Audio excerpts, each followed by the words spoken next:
We are like brothers and sisters in a way. We look after one another like brothers and sisters, and I think that then filters on to the companions that we see. I think they pick up that sense of family. If we can't look after one another, then how can we look after the people that come in our door? And I think that's pretty much our motto, looking after one another first, so that we then are able to look after the people that come through the door.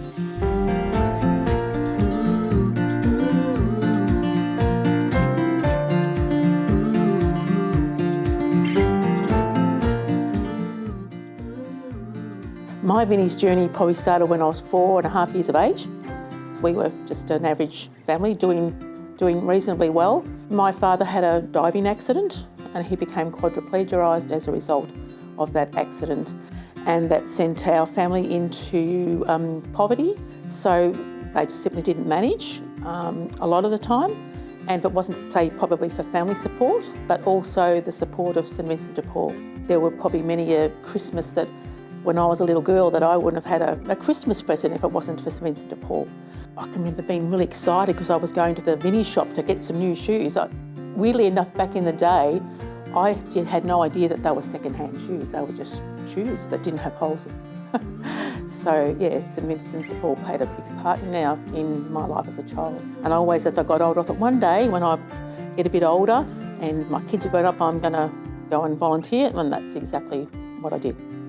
I joined Vinnies after I lost my husband 4 years ago. I had a huge hole to fill, and so I came to Vinnies. Cath was very embracing and warming, and I felt her passion. So when it was time and she was leaving, I thought, we can't let everything that she's started here, we can't let that go. She's more than just been our president. She's been a wonderful friend and a supporter, and she's always got a warmth and an empathy and like a sister. Very much like a sister. There's no issue that you can't go to Cath with and say, what do you think?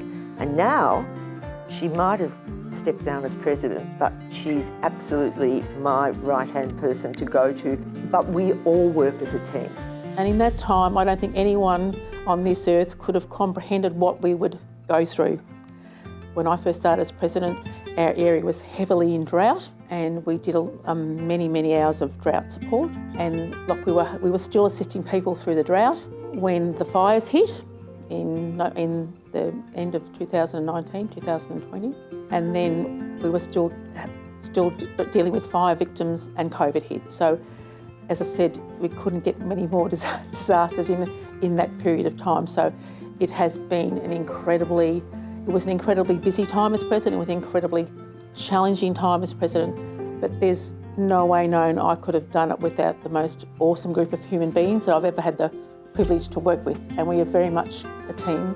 We are very much a family here. She's a reflective person.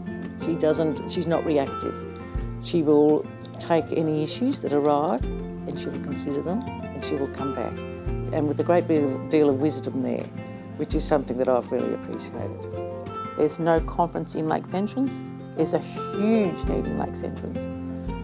Certainly a great need per capita in Lakes Entrance than there is in Bairnsdale. So we cover that enormous area.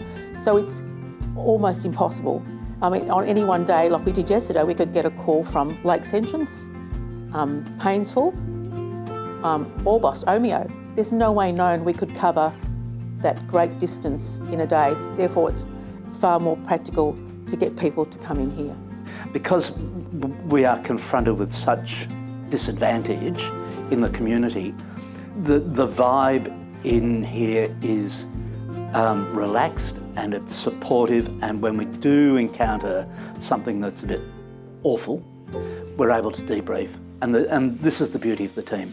For me, and I think for all of us, the highlight is our beautiful area out there called Rosalie's Place, and you'll see in a minute it contains a really spacious bathroom. It's also, if you came in here today and needed a shower, absolutely everything you need is in there. You don't have to bring anything.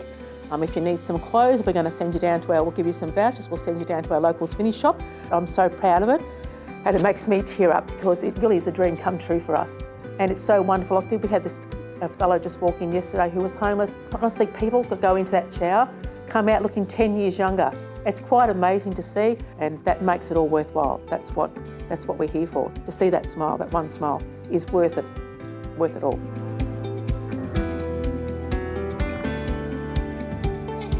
When someone comes in the first time, they're incredibly grateful. When they come in the second time, they're sort of grateful. And over a while, if you don't expect something from them, it becomes this dependence, and they become dependent on you. And when someone's dependent on you, it's very hard to get them to then look after themselves. And as we all know, the Vinnies concept is about a hand up, it's not a hand out. So we really encourage, I suppose we really encourage people to do things for themselves as well. What can you do? How can you help yourself? We can help you, but what can you do to help yourself? So it's not just a one-way giving street here.